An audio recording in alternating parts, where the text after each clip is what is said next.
बिस्मिल्लाहिर्रहमानिर्रहीम अस्सलाम वालेकुम। Welcome back to my channel. उम्मीद करती हूँ आप सब खैरियत से होंगे। आज मैं आपके साथ एक बहुत ही मज़ेदार चाइनीज़ राइस नूडल्स की रेसिपी जो है वो शेयर कर रही हूँ। उम्मीद करती हूँ आपको मेरी ये रेसिपी बहुत पसंद आएगी, और अगर आपको मेरी ये रेसिपी पसंद आए तो प्लीज़ लाइक और शेयर ज़रूर कीजिएगा, और अगर चैनल पर नए हैं तो प्लीज़ चैनल को सब्सक्राइब कर दीजिएगा। तो चलिए ये मज़ेदार सी रेसिपी जो है वो स्टार्ट कर लेते हैं।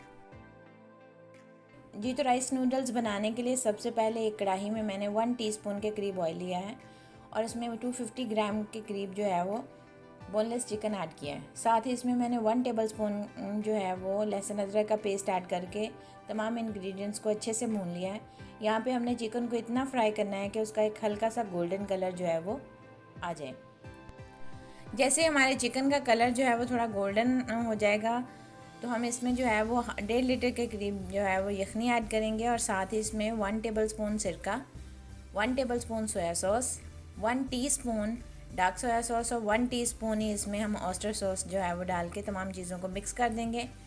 अब इसमें 1 टीस्पून और टेस्ट के मुताबिक जो है वो नमक ऐड करेंगे, और साथ ही इसमें 1 टीस्पून जो है वो ब्लैक पेपर ऐड करेंगे, और इसमें मैंने 2 से 3 खाने के चम्मच जो हैं वो चिली ऑयल ऐड किया है। चिली ऑयल की रेसिपी जो है वो मैं ऑलरेडी अपने चैनल पर अपलोड कर चुकी हूँ, और उसका डिस्क्रिप्शन बॉक्स में मैं उसका जो है वो लिंक ऐड कर रही हूँ, तो वहाँ से आप मेरी इस रेसिपी को ज़रूर देखिएगा।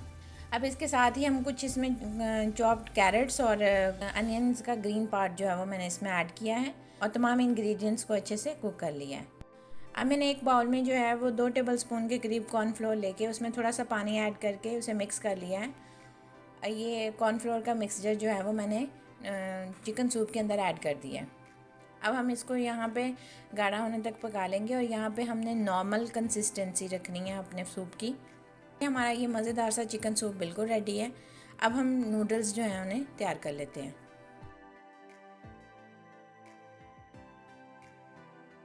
अब एक बाउल में मैंने 200 ग्राम के करीब जो है वो राइस नूडल्स लिए हैं, और उसमें मैंने गर्म पानी ऐड करके उसे मिक्स करके जो है वो कवर करके तकरीबन 10 से 12 मिनट के लिए छोड़ दिया है।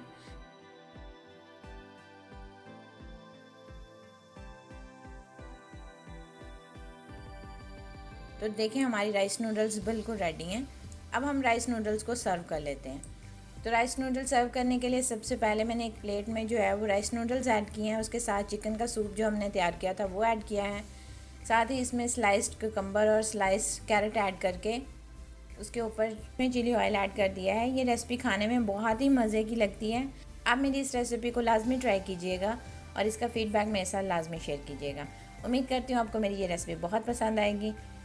तो इंशाल्लाह मिलते हैं हम जल्द एक नई और मज़ेदार सी रेसिपी के साथ। तब तक के लिए मुझे इजाज़त दीजिए। अल्लाह हाफ़िज़। अपना बहुत ख्याल रखिएगा।